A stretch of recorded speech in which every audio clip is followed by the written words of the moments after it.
Welcome to the Cambridge Financial Podcast with Bert Salazar, CEO at Cambridge Financial Partners, LLC. This podcast is all about tax-preferred retirement planning, economics, financial risk management, and achieving a risk-free and successful financial life. Now, your host, Bert Salazar. Hey, good day, everyone. Welcome again to our weekly podcast. I hope that all of you are doing well and that are excited for 2018. Obviously, there are a lot of things happening here in our company at Cambridge that we're very excited about, and we're looking forward to having a tremendous year, not only in business, but in the education that we provide to all of you on a regular basis. Now, if you'd recall last week during our podcast, we started to get deeper into creating a proper or a customized retirement blueprint, for the majority of the people on this call and the majority of the clients that we engage on a regular basis.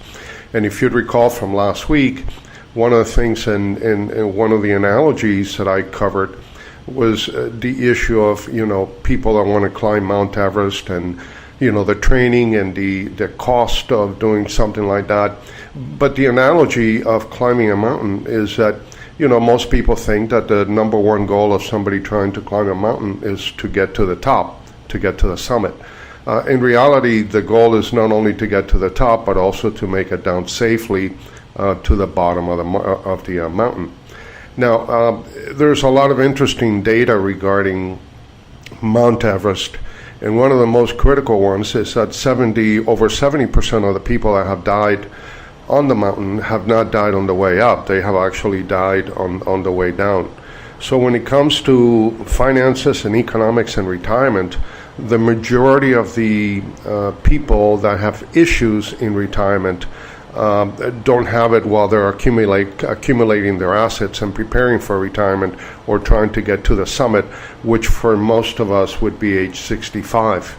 The majority of the people in finances die on the way down after retiring or after reaching the summit because they run out of money before they run out of life. And that's something that we try to do at Cambridge. We want to make certain that our clients are protected from a financial standpoint when it comes to managing their affairs in retirement. So today we're going to talk about a bunch of different items that I think are very critical to keep in mind as you're planning for your retirement distribution. And we're also going to be using some analogies that I didn't use last week, but I think analogies are very good because it allows you to see the world from a different perspective. I do have a little bit of a cold, so please forgive me for stopping from time to time. Now, one of the best analogies that I try to do is, whenever we visit clients and we start to talk about retirement distribution planning and reaching the summit, most of the clients that we deal with at Cambridge are anywhere between 10 to 15 years away from the summit, meaning they're still accumulating, but they're getting closer and closer to retirement. And obviously for many of us, retirement, as I said earlier, would be age 65. But I try to use the analogy of Tiger Woods. Now, as we all know, Tiger Woods was one of the greatest golfers in the world, and obviously he's had a lot of injuries over the last few years, and he's nowhere close to where he used to be. But there was a point in time in professional golf where Tiger Woods, was supposed to win just about every single tournament. And he did better than most. And he did better than most by a large difference. So one of the questions that I ask my clients whenever I engage them, I said, look, when Tiger Woods was in his prime, if you had a choice, if you really wanted to learn how to play golf and you wanted to have the ability to compete in a golf tournament, if someone were to ask you, would you rather have Tiger Woods clubs or would you rather have Tiger Woods swing?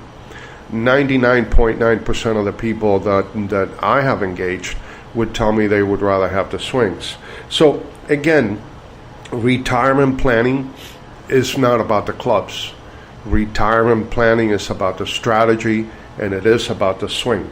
Now, one of the critical issues is that whenever we have conversations with clients, we want to have conversations with them about wealth instead of money, because everybody talks about money, but very few people do have the ability to talk about wealth. And conversations about wealth deal with, the fact that you only want to pay taxes on your money once.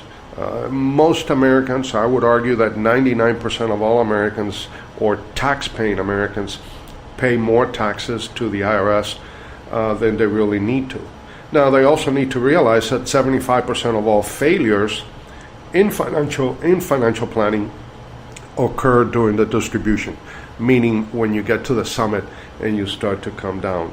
Now, obviously, whenever we engage clients, one of the things that I want to make certain that my clients understand is that they're going to know more about wealth after meeting with me and after meeting with people in my firm than their current advisor does. Again, most of the clients that I engage with, have been talking or have dealt with other advisors in the past. And the reason for that is simple. The majority of our competitors in the marketplace are always talking about rates of returns, IBITs and charts, standard deviation and stuff that really makes very little sense to the majority of the clients that we engage. At the end of the day, retirement is about cash flow, and having proper cash flow is critical in retirement success. Now, always bear in mind that people don't care how much you know until they know how much you care. So we pay attention. We have excellent listening skills at what we do, and we want to make certain that we can take clients from point A to point B in a way that is going to be very suitable for them.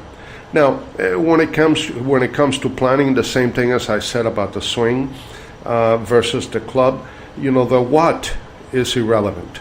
The rates of returns, the illustration, the product that you may use. Now, obviously, some products are better than others or more suitable than others, but the what per se is irrelevant. The why is the only thing that we want our clients to pay attention to. Why is it that they're doing what they're doing? If you understand the why in any type of business that you're in, the what, the how, and the who really doesn't matter that much. Now, in putting portfolios together for our clients, we kind of separate their wealth into three different buckets. And we call those, the accumulated wealth bucket, the lifestyle wealth bucket, and then the transfer wealth bucket. Now, the accumulated wealth, I think most of us on this call understand that. We're talking about statement wealth. The statement wealth that you get every year, your 401ks, your IRAs, your mutual funds, your stocks, your bonds. At the end of the year, you know what they're worth. And that's what we call statement wealth. Now, lifestyle wealth is a little bit different, because lifestyle wealth deals with the issues of needs versus wants. Most of us need certain things, but many of us want something else. Like, I need an automobile, but I want a Mercedes, or I want a Lexus, or I want a BMW. So there's a major difference between the needs and the wants. And if we, as human beings, were to pay a little bit more attention to truly understanding the needs and the opportunity cost between the needs and the wants, most of us would stick to the needs, especially as we're trying to approach retirement, and we're trying to get closer and closer to the summit from a retirement perspective. One of the examples that I can give you is that if you spend $700 a month for 35 years driving to work, and that would include the cost of insurance, the cost of gas, maintenance, leases, or making car payments, in 35 years for one vehicle, you would be spending $1.2 million in driving to work. That's an enormous cost. Well, most of us need to spend money in getting from point A to point B, especially when you're trying to earn a living and going to work. But again, that's where the needs versus the wants come into play. Now, one of the interesting things, and we'll be talking a little bit about eroding factors. Since 1913, the average tax bracket in the United States has been 58%. And that comes into play when I start to do audits based on whatever the clients that I engage for the first time, have been doing in the past. And obviously they all bring their statements to the office, and we ask them that, to bring those statements because we want to formulate a plan, a strategy, and we also want to do an audit to make certain that we understand their way of thinking and their way of investment as they move forward into the future. What's interesting, and those of us here in this podcast would know this, is that your qualified plan statements do not tell you how much of that money belongs to the IRS. And that's very critical. By the way, I have had a number of clients that have walked into my office and have told me that they never knew that they were going to have to pay taxes on their IRAs and their 401ks upon retirement. Now, whenever I review one of these qualified plan statements, whether we're dealing with a 401k IRA or a 403b, or if you happen to be a public safety employee in Florida, your DROP, which is your Deferred Retirement Option Program. If you work for the federal government, obviously you have what is known as the TSP, or the Thrift Savings Plan. One of the questions that I ask is, how much money have you as a client put into your 401k? There's a very, very high probability that very, very, very few people, if any, could tell me how much money they have put in their 401k. Now, what's interesting about that is, if you don't know how much money you have put in your 401k, how do you know what your internal rate of return on that investment has been? Now, obviously, the mutual fund company or the 401k company, when they send you their statement, they'll tell you what the rate of return is for the current year, for the past 3 years, the past 5 years. But that rate of return has nothing to do with your personal rate of return, because they're using the averages in someone that has been invested in that 401k for years. But that has nothing to do with when did you come into the 401k, how much money have you been putting into your 401k, how much have you been matched, if there is a match on the 401k. The other thing is that having proper planning for retirement, you have to be very careful when it comes to qualified plans, because if it makes money, you pay taxes. If you lose money, you pay taxes. If you break even, you pay taxes. Hey, welcome to the U.S. And that's how qualified plans work in the United States. Moreover, not only do you have to pay taxes on each and every one of those distribution from your qualified plans upon retirement, unless you do provisional income calculation, and if you do so, then you may be able to mitigate and or eliminate the majority of those taxes. But most important, not only are you going to have to pay taxes on those assets, but also the income that you're generating is also could potentially create havoc to some of the other income that you're generating, and creating even more taxes on that particular income that you're generating, whether it is from your Social Security benefits, or let's say you're taking money out from a bond fund or mutual funds, or you're selling a piece of property and you have some capital gains coming into you. The amount of money that you're taking out of your qualified plans is not limited to the taxes based on the amount that you took from the plan, but also it has a negative impact on every other asset that you have in your portfolio, which then will increase the taxes on those assets as well. So pretty much when our clients are investing in qualified plans, it's what I call the ever-increasing IRS income tax plan. And those are qualified plans because the IRS is going to take a lot of that money from you, and most of the clients really have no understanding of how their qualified plan distributions work. Because simply speaking, they have been putting money away for many years, so they're climbing the mountain. They're not thinking about taking distributions because they're concerned and they're concentrating on putting money away and have that money grow, so by the time they get to the summit or retirement, they're going to have enough assets here in order to start to come down the mountain. But at the end of the day, it's all about the net result after paying taxes on those assets. Now, another thing that is very interesting to consider regarding qualified plans is that 85% of all IRAs are surrendered with one check.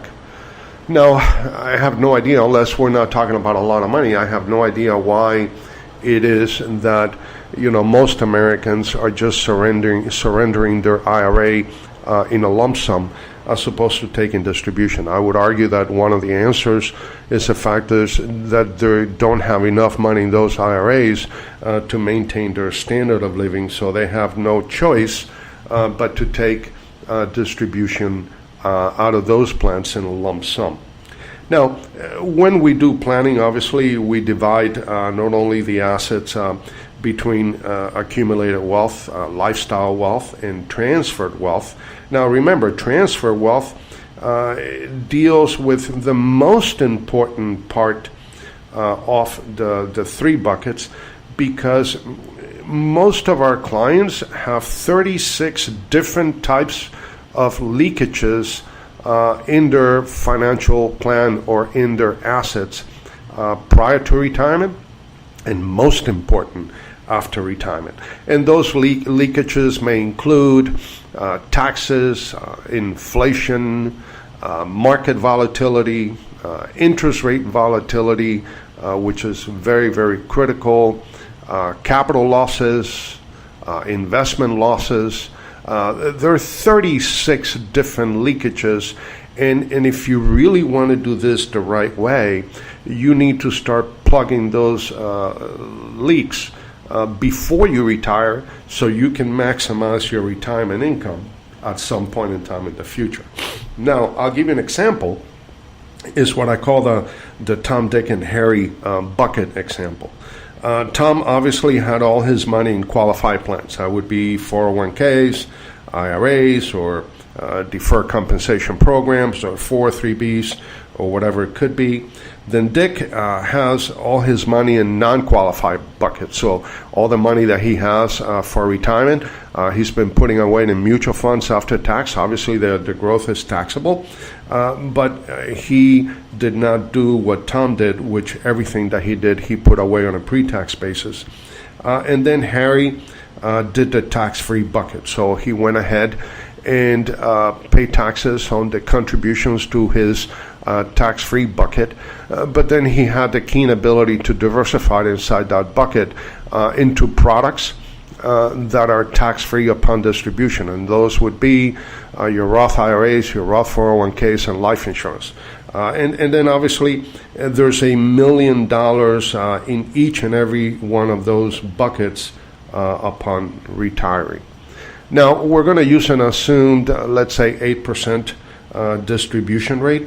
Remember, in going up the summit, in going up the mountain, most of us are looking at the accumulation rate. What kind of rate of return can I get on my assets so it can expedite my purpose to reaching the summit or to reaching the top of the mountain. When it comes to distribution, now when you reach the summit and you start to come down the mountain from a financial standpoint, is no longer about the accumulation rate, it's all about the distribution rate. So we're going to start taking 8% of those assets upon retirement for as many years as we possibly can.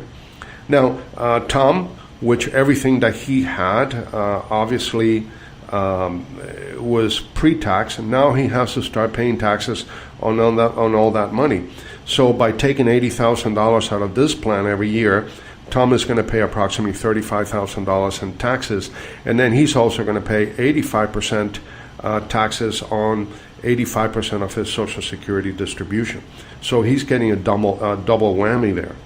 Now Dick is getting about $72,000.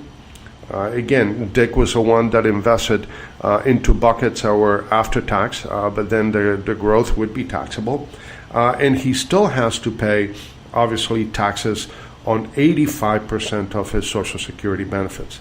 Now, Harry is the winner in this exercise, and the reason for that is that Harry gets to keep the $80,000. In other words, he doesn't have to pay any taxes on that $80,000 distribution. So that's something very, very important because Tom, pay 40% in taxes, take 20% in net taxes or an efficient tax rate, but Harry paid 0% in taxes. So when it comes to Summit, and when it comes to retirement distribution, and when it comes to start to come down the mountain and enjoying the view and enjoying your life, would you rather be paying taxes, or would you rather have tax-free distribution? Now, again, building wealth is not about rates of returns. It's about efficiency and access to cash. So those are things that are very, very critical to understand from a business perspective. Now, obviously, many times when we deal with clients, they very few people want to take responsibility for their own actions. And what we try to say is, look, you have to take responsibility. You have to blame yourself when things go wrong. You can't be blaming anyone else.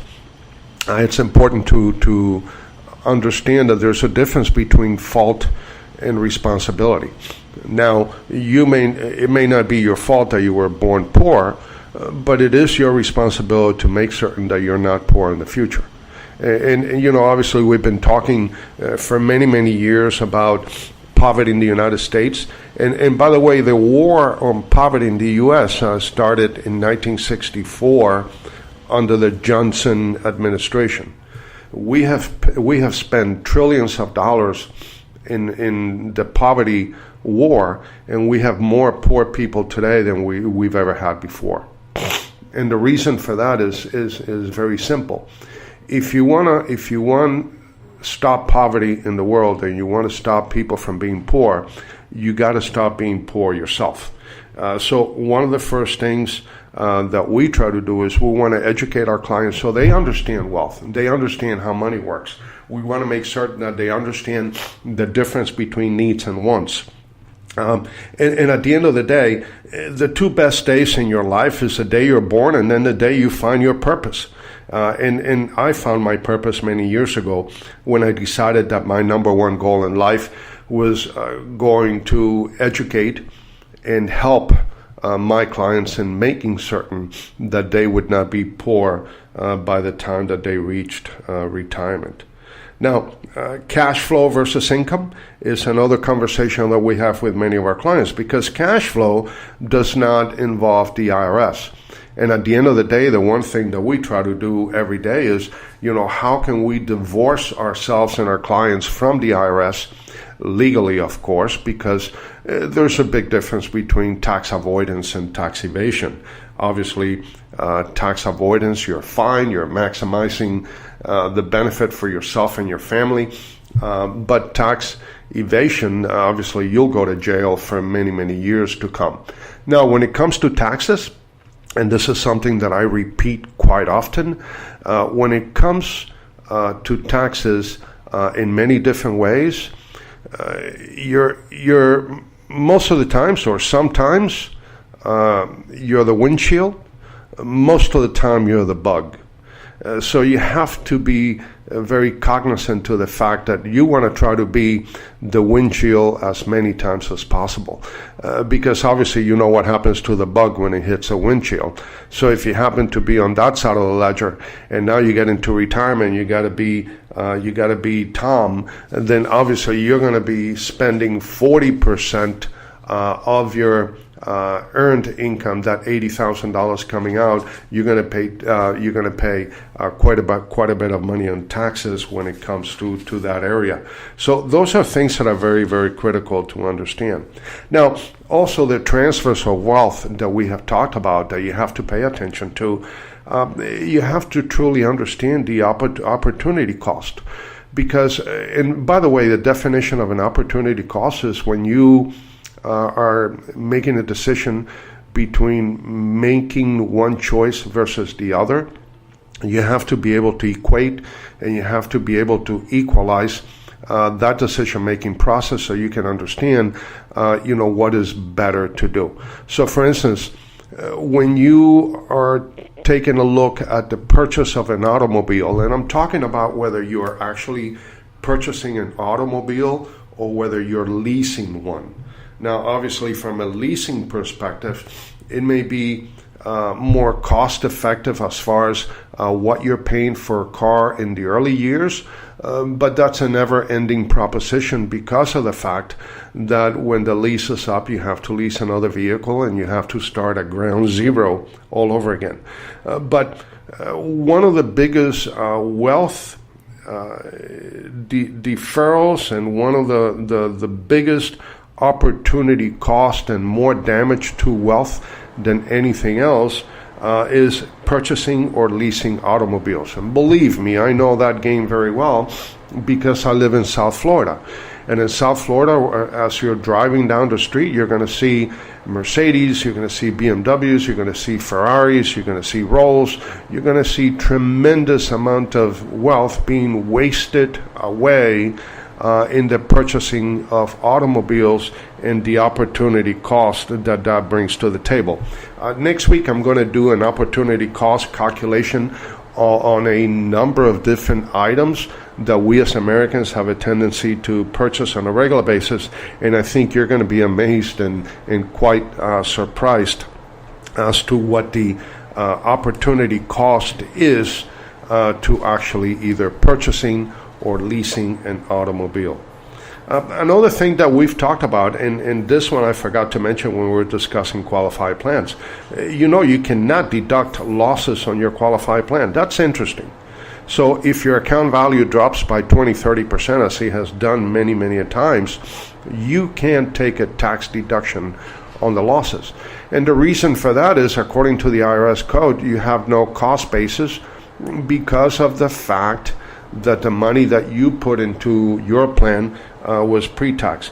But then again, when you start to take that money out, then the IRS is going to tax you on that. So they're not going to tax you at the beginning, but they're going to tax you at the end on the whole thing altogether.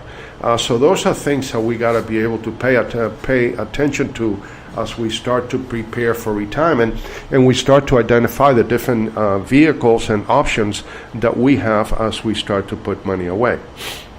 Now, the wealth eroding factors that I talked to you about a few minutes ago, the taxes, inflation, and there are 10 of them. I'm not going to mention all 10 of them, but primarily taxes, inflation, stock market volatility, interest rate volatility, lawsuits, financial fees, opportunity costs, the cost that we're spending in acquiring the things that we want to have in our life, our physical stuff. Wealth eroding factors are the silent killers of retirement. And when you set up the same analogy for the medical field, it's like saying that high blood pressure and high cholesterol are the silent killers of health. So again, if you have high cholesterol and you also have high blood pressure, you are quite susceptible to not having, number one, a long life, and number two, a healthy one. So again, wealth eroding factors are the silent killers of retirement. You have to be able to reduce them. Now, you can never get rid of 100% of your wealth eroding factors, but by just trying to recapture 10, 15, 20, 30% of those eroding factors, and by the way, there is no risk at all to recover that, you're going to be able to increase the efficiency of your assets in retirement more so than they would have done in the past. So again, retirement is about a strategy. It's not about a product. For instance, whenever we draft a retirement planning distribution system for clients using our tax-preferred retirement blueprint, we look at defensive strategies and we also look at offensive strategies. Now, defensive strategies include a number of different products and services like life insurance, annuities, deferred income annuities, long-term care, health insurance, Social Security, reverse mortgages, bonds, and then is not only those individual products, but how do you straddle them together? How do you put them together so you can create the most efficiency that you can out of those individual products and services? Now, what I do find is that most people have a much bigger appetite for income than the money they have in savings. So my job is to provide the maximum distribution efficiency out of those assets without jeopardizing retirement success. Now, what are some of the objectives of a retire right strategy?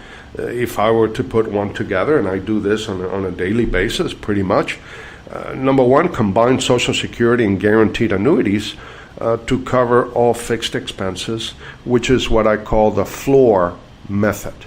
I want to make certain that all my clients have guaranteed income coming in to cover their fixed expenses. Not only that, I also increase those expenses on an annual basis using an inflationary rate, and I want to make certain that that guaranteed income that is coming in keeps up with that inflationary rate.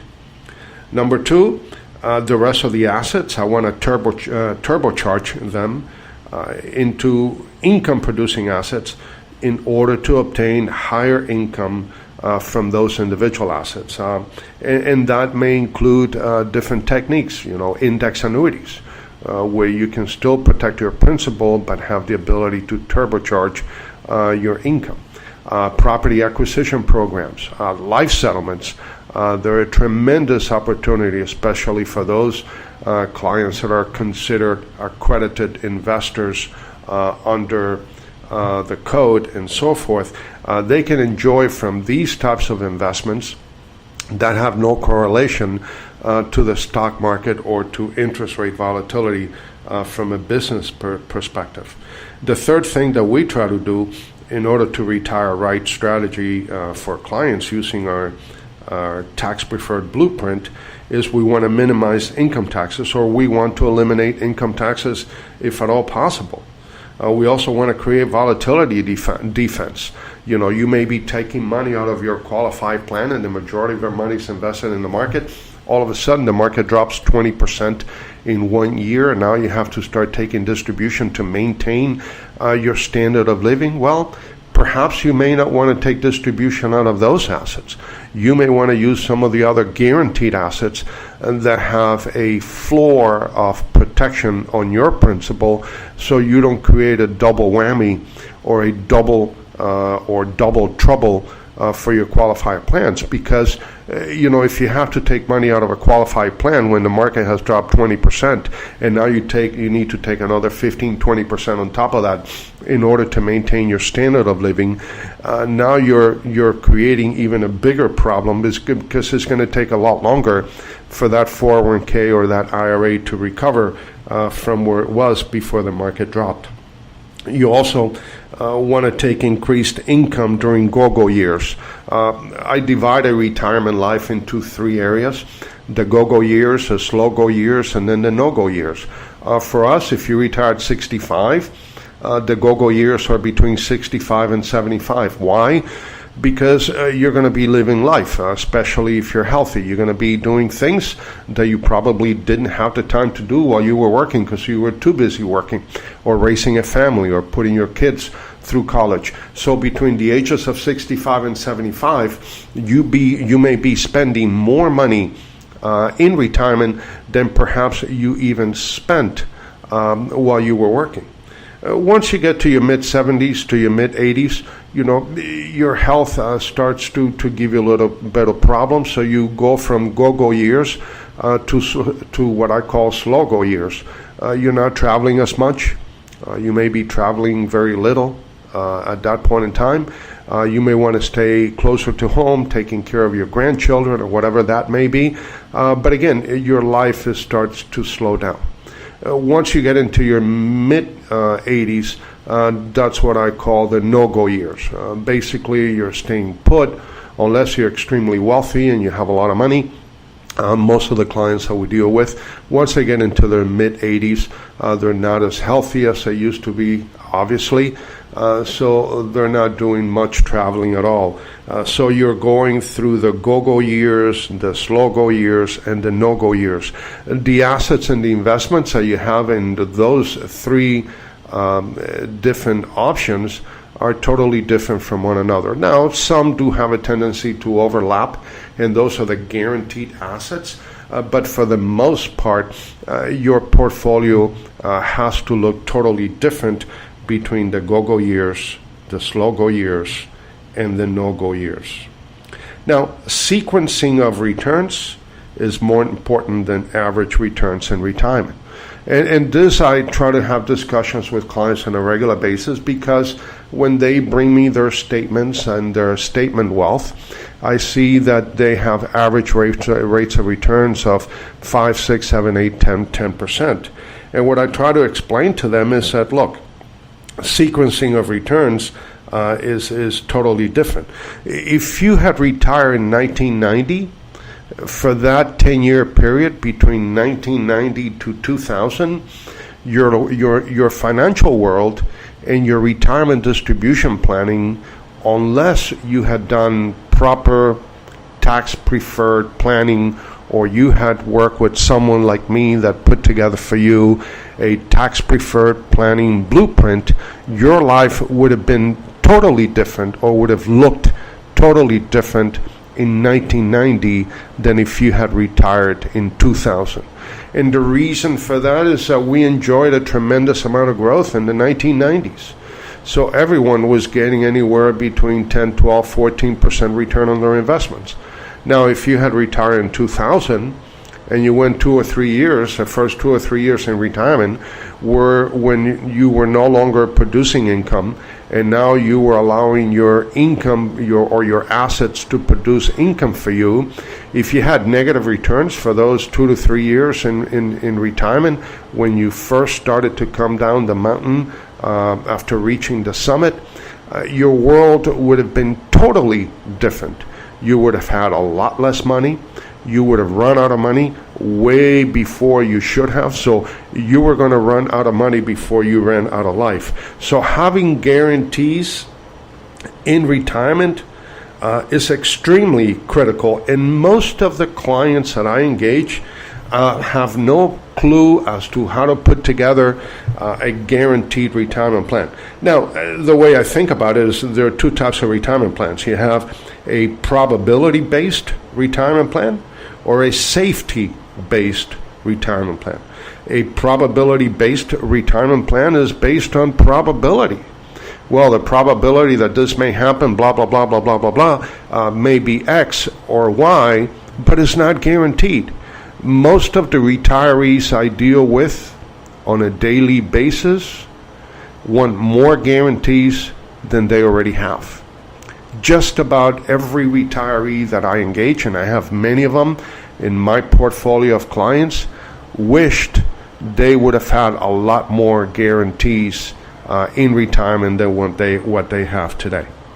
Now, a safety-based planning takes into consideration guaranteed income, susceptibility for growth income, tax-preferred income. Look, if you don't have to pay taxes on your distribution, you do not have to take so much risk as you're accumulating assets. Because one of the major reasons why Americans are taking risk in their investments is not only to try to get a higher rate of return, but also to make certain that once they retire, since they have to pay taxes on 100% of their assets, that those assets would have generated enough income for them to maintain their standard of living after netting out the taxes that they would have to pay every single year. And we all know where taxes are going to be in the future. I know for the next 8 years under the new tax plan, taxes are going to be lower. But then what's going to happen with when the new administration takes over in 2025 or in 2026? Where do you think taxes are going to be? By the way, our debt as of today is $20.5 trillion, and that's an enormous amount of money that most of us do not even understand. Now, your assets are not valuable unless you can sell them off or live or be able to live off the income that they produce. So obviously there are a lot of things that we're going to get into conversations. We also do webinars, tax planning webinars, where we get into more details as to the 2017 tax cuts and Jobs Act and the impact that has on income, on retirement, and on accumulating assets, and the products and services that you may choose in order to get you to the promised land. So obviously we provide a lot of information. I'm hoping that all of you are enjoying these podcasts.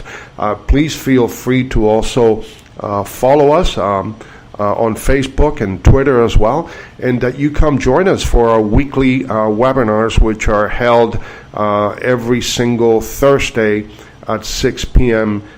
Eastern Standard Time. So with that being said, always remember, and this is something that we communicate to all of you every single day, is that our number one job is to get you to help you change the way that you see things. Because when you change the way that you see things in life, the things that you see change. Again, thank you so much for joining us, and we'll talk to you next week.